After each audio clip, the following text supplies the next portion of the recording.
Grabe, ang dami ko ng puting hair. Oh. Pero maganda pa rin.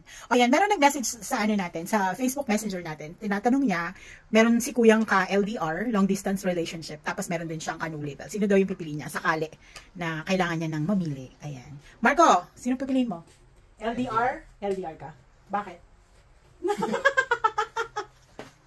Bakit LDR? Ako ano, depende naman kung sino yung mahal mo talaga, di ba? Kasi pag LDR, o nga naman, malayo siya, hindi mo na nararamdaman yung pagmamahal niya siguro kasi nga malayo siya. Tapos merong isa na kanu label mo, naramdam mo, dahil baka naman namimiss mo yung ka-LDR mo. So, depende yan sa iyo kung sino talaga yung pipiliin mo, kung sino talaga yung gusto mo. Pero, ang mahirap dyan kasi, yung bang ano, mapagpapalit mo, yung dahil wala lang siya sa tabi mo. At dito sa isa, na kanu label mo, kinikilig ka lang.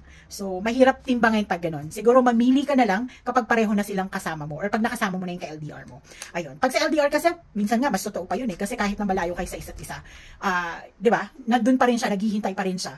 Willing siya na maghintay para sa'yo. Pero ikaw, dahil may ka-LDR ka, lumalandi ka sa iba. Bad yun. Yun lang.